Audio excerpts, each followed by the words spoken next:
A doctor walks into a maternity ward in 1847. His hands are covered in blood from the previous autopsy. He delivers a baby. 3 days later, the mother is dead. This happened thousands of times until one man suggested something radical. Wash your hands. They fired him. They called him crazy. He died in an asylum. But here is the shocking part. A book written 3,000 years earlier already had the answer. Stop right there. Before we go any further, I need you to do something. Hit that subscribe button right now. Seriously, do it. Because what you are about to discover will challenge everything you thought you knew about health. And while you are at it, drop a comment telling me which health law you think will shock you the most. I read every single comment. Now let me ask you something. Why are we sicker than ever? We have more hospitals than any civilization in history, more doctors, more medications, more health information at our fingertips. Yet obesity has tripled since 1975. Depression is at epidemic levels. Chronic diseases are killing us younger. Heart attacks, cancer, diabetes, autoimmune disorders. What if I told you we have been ignoring the instruction manual? What if the creator of your body left us a guide and we just dismissed it as ancient religion? Today, we are decoding 8 health laws hidden in the Bible, laws that modern science is only now beginning to understand, laws that could save your life. This is not about religion. This is about survival. Let us begin. Law number 1, the food code. Open Leviticus chapter 11.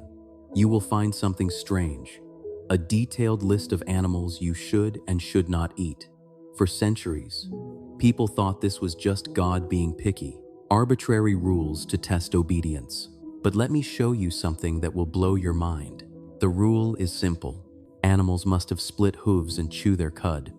Fish must have fins and scales. This immediately eliminates certain creatures: pigs, shellfish, bottom feeders. Why? Let me tell you about pigs. They eat anything, literally anything. Rotten food, feces, dead animals. Their digestive system processes this in 4 hours. 4 hours. A cow takes 24 hours. That long digestion time allows toxins to be filtered out.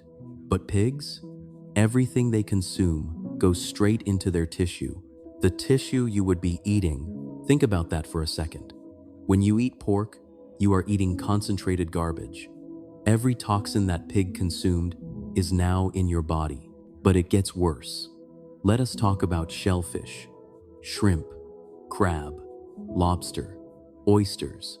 They are the ocean's vacuum cleaners. They consume dead matter, pollution, and waste from the ocean floor. Studies show shellfish accumulate mercury, lead, and other heavy metals at alarming levels. The FDA has warnings about shellfish consumption for pregnant women. Why? Because even they know how toxic these creatures are. Here is a fact that will make you think twice. Shellfish cause more food poisoning than any other seafood category. Vibrio bacteria, hepatitis A, norovirus. The list goes on.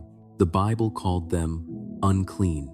Science calls them bioaccumulators. Same thing, different language. You are what you eat. That is not just a saying. It is biological fact. When you consume animals designed to clean the environment, you become a toxic waste dump. God knew this 3,000 years ago. We are just catching up. Law number 2, running water protocol. Leviticus chapter 15 gives us another gem. Wash with running water, not standing water, running water. This seems like a tiny detail, but it reveals something profound about divine wisdom. Let me take you back to 1847. Vienna General Hospital, maternity ward. Women are dying at horrific rates. Childbed fever is killing 1 in 6 mothers. Doctors are baffled. They have no idea what is causing it. Enter Dr. Ignaz Semmelweis. He notices something. Doctors who perform autopsies in the morning deliver babies in the afternoon without washing their hands, or they wash in a bowl of standing water, the same bowl everyone uses. He has a radical idea. What if doctors washed their hands with chlorinated water between patients, running water that actually removes contamination? He implements this policy. Death rates drop by 90%. 90%. You would think he would be celebrated as a hero. Instead, his colleagues mock him. They are offended. Their hands dirty? Impossible. They are doctors. Gentlemen, educated men. They fire him. He suffers a nervous breakdown. He dies in a mental institution at age 47, beaten by guards. 20 years later, Louis Pasteur proves germ theory. Suddenly, everyone understands. Semmelweis was right. The Bible was right. Running water removes bacteria. Standing water just moves it around. How many mothers died because doctors rejected what the Bible taught for 3,000 years? Tens of thousands, maybe hundreds of thousands, all because of pride and ignorance. Every time you wash your hands under a faucet, you are following a biblical health law that has saved millions of lives. This simple act prevents cross-contamination. It stops epidemics before they start. It is so obvious now, but it took humanity thousands of years to figure out what God told Moses on Mount Sinai. Law number 3, no fat or blood. Leviticus chapter 3 verse 17. You must not eat any fat or any blood. This is a lasting ordinance for the generations to come, forever. Not a suggestion, a command. Why would God care what parts of an animal you eat? Let me show you. Heart disease kills over 600,000 Americans every year. That is enough people to fill 10 football stadiums. Gone. Every single year. The number one cause? Clogged arteries from consuming too much animal fat. Animal fat, especially from organs and surrounding tissues, contains the highest concentrations of cholesterol, LDL cholesterol, the bad kind. It accumulates in your arteries like sludge in a pipe. Eventually, the pipe gets blocked. Blood cannot flow. Your heart stops. You die. The modern American diet is loaded with fatty meats, bacon, sausage, ribeye steaks, fried chicken. We celebrate fat. We call it flavor. We call it delicious. God calls it forbidden. Now let us talk about blood. Your blood is a transportation system.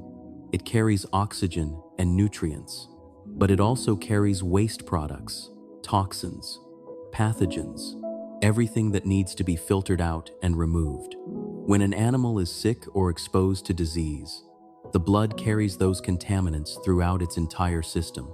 Consuming blood means ingesting concentrated poison. Various cultures throughout history have eaten blood as food. Blood sausage, blood pudding. These cultures consistently showed higher rates of parasitic infections and blood-borne diseases. God designed the blood to carry waste out of the body, not into another body. This is basic biology, but we ignored it for thousands of years. Here is the principle. Choose lean proteins. Trim the fat. Properly drain blood from meat before cooking. These simple changes dramatically reduce your risk of the diseases killing millions of people right now. God was not being restrictive. He was being protective. Law number 4, quarantine and isolation.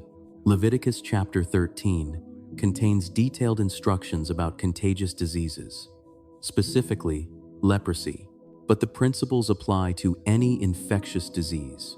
If someone has a skin infection, they must live outside the camp. They must wear torn clothes, cover their face, and call out unclean when anyone approaches. To modern sensibilities, this sounds harsh, cruel even, isolating sick people from their families and community. But from a public health perspective, it is genius, pure genius. This is the first recorded example of quarantine in human history. Social distancing, epidemiological containment. 3,000 years before anyone understood how diseases spread, they did not have microscopes. They did not know about bacteria or viruses, but they followed God's instructions, and it saved entire communities from devastation. Fast forward to the 1400s. The Black Death sweeps through Europe. 1/3 of the population dies. 50 million people. Why? Because medieval Europe did not practice proper quarantine. Sick people mingled with healthy people. The disease spread like wildfire. Now, jump to 2020. COVID-19 emerges. The entire world panics. Governments scramble to implement lockdowns, mask mandates, social distancing protocols. Everyone acts like these are brand new ideas, revolutionary concepts. They are not new. They are biblical. We just forgot. The quarantine law teaches us something uncomfortable. Individual freedom sometimes yields to community health. One infected person who refuses to isolate can create a chain reaction that kills thousands. We saw this happen in real time with COVID. People refusing to quarantine, claiming their rights were being violated. Meanwhile, the virus spread exponentially. Isolation is not punishment. It is protection. For the sick person and for the healthy community. God knew this. Ancient Israel practiced it. Modern medicine finally caught up, but only after millions died unnecessarily. Law number 5, waste management. This one is not glamorous, but it might be the most important law on this list. Deuteronomy chapter 23, verses 12 and 13. You must have a place outside the camp where you can go to relieve yourself. As part of your equipment, have something to dig with. When you relieve yourself, dig a hole and cover up your excrement. Bury your waste, away from where you live. Simple, obvious, life-saving. Let me paint you a picture of medieval Europe. Castles and cities with no sewage systems. People threw human waste out of windows into the streets. Waste piled up. The smell was unbearable. But worse than the smell was what it caused. Cholera, typhoid fever, dysentery, bubonic plague.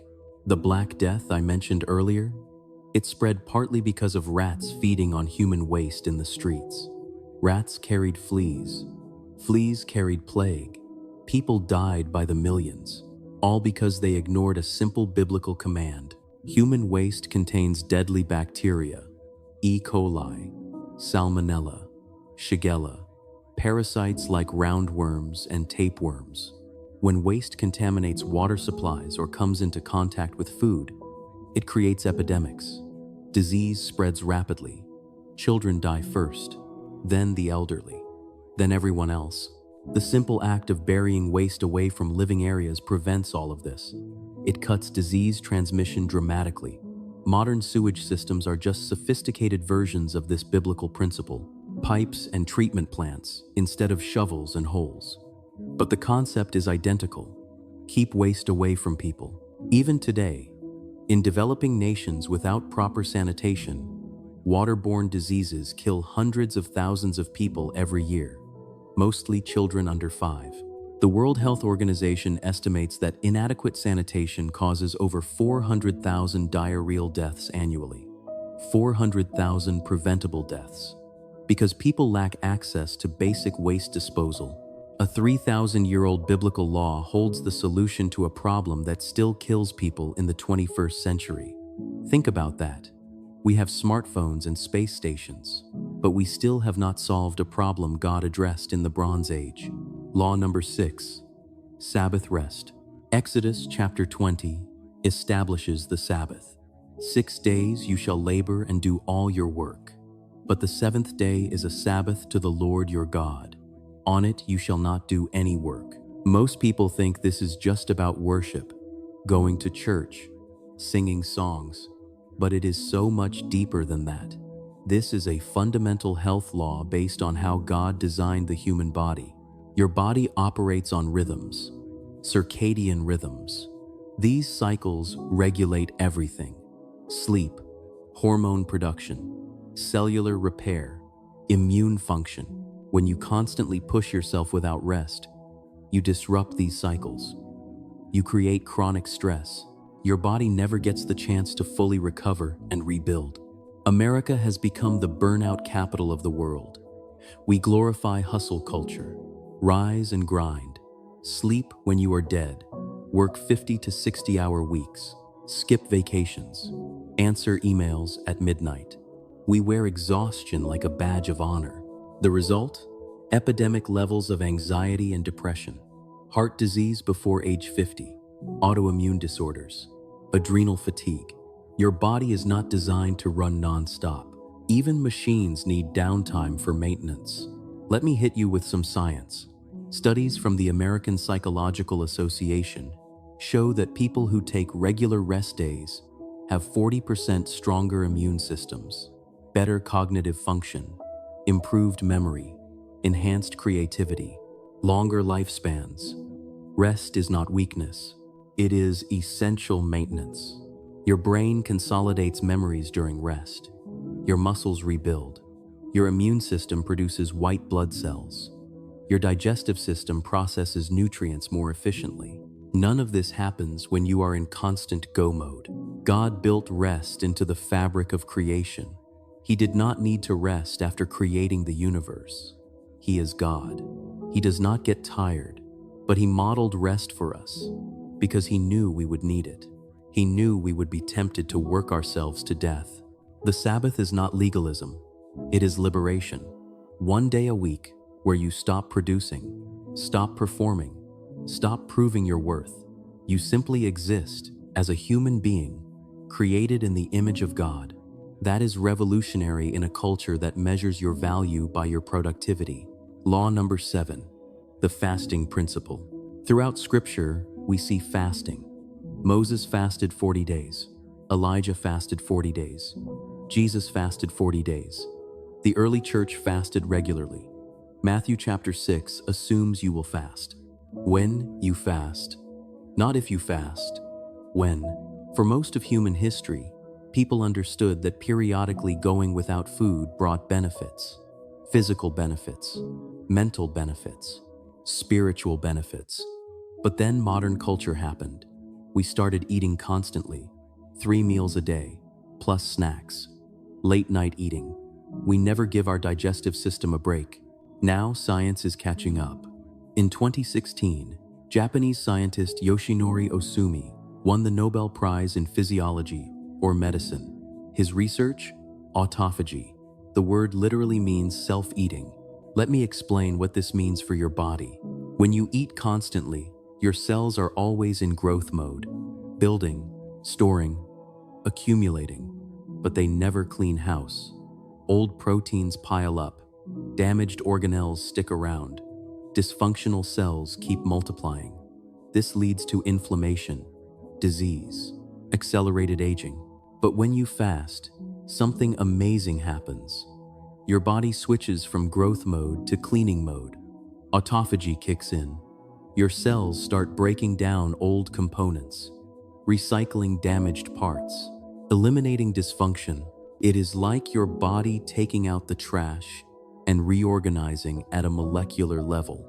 Research shows autophagy reduces inflammation, improves brain function, may slow aging, could even prevent cancer by destroying precancerous cells before they become tumors.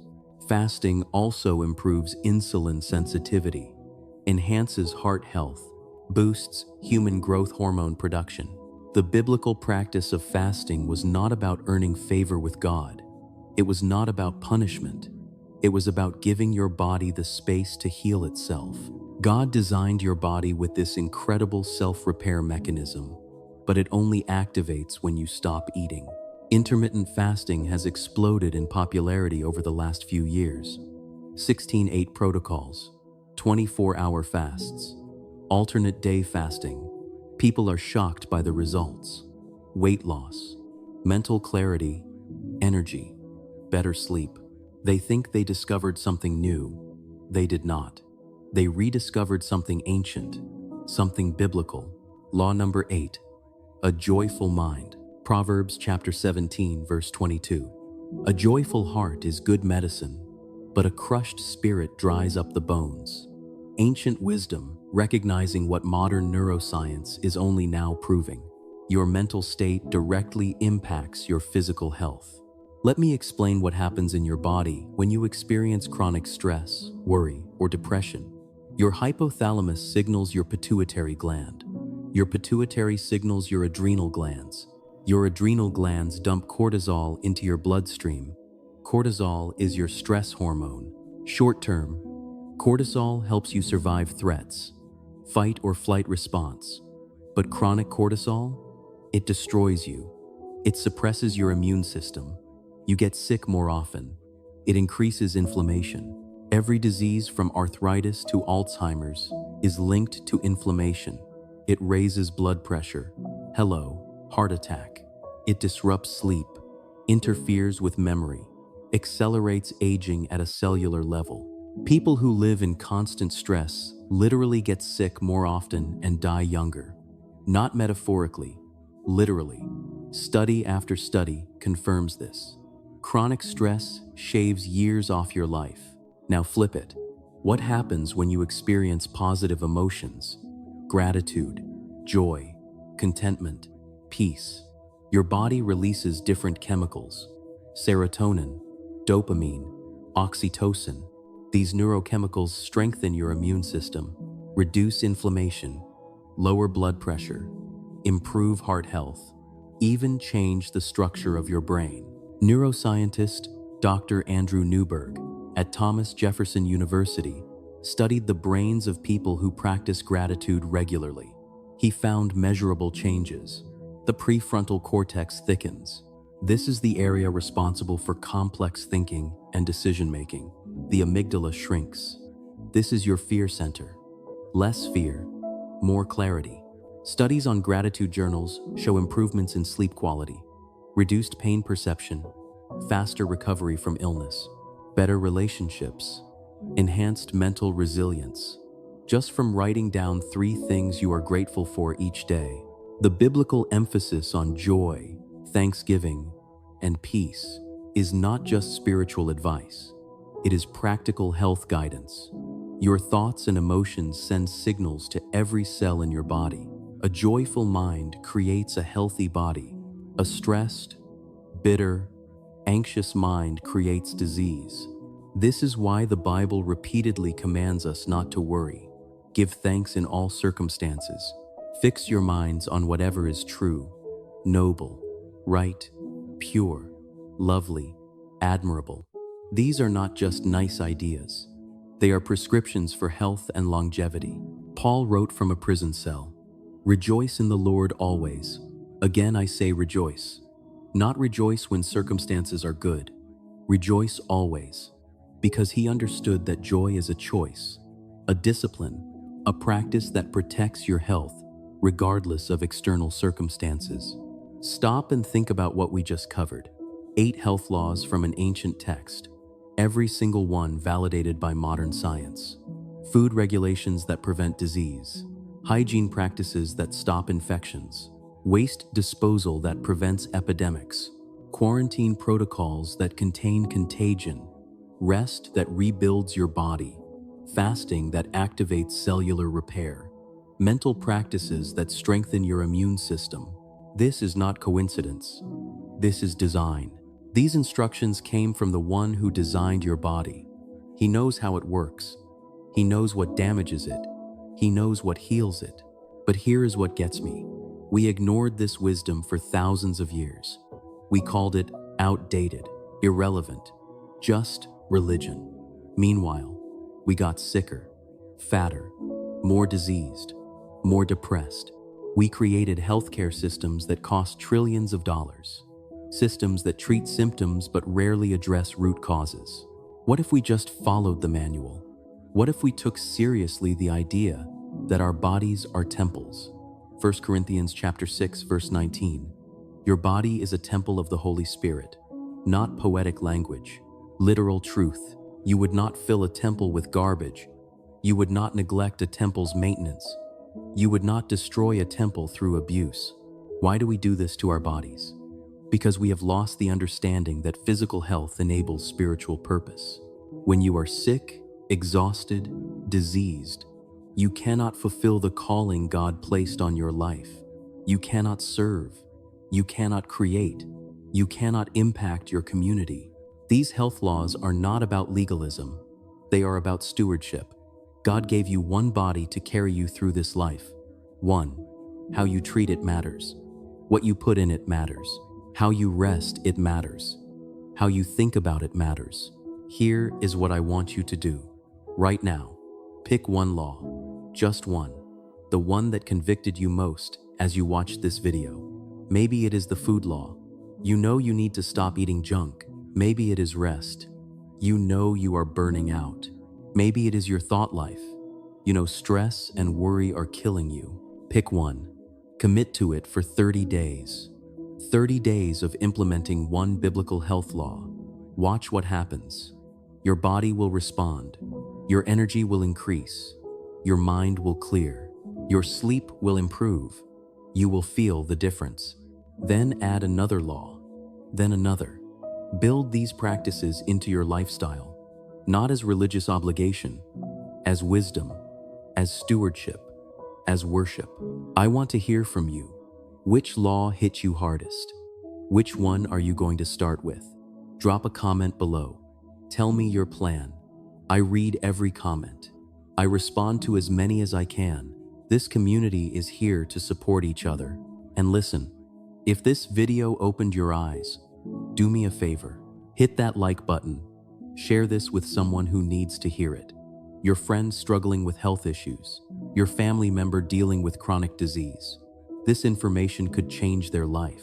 Subscribe to Bible Health if you have not already. We are on a mission to uncover forgotten health wisdom from Scripture, ancient truths that modern medicine is only now beginning to understand.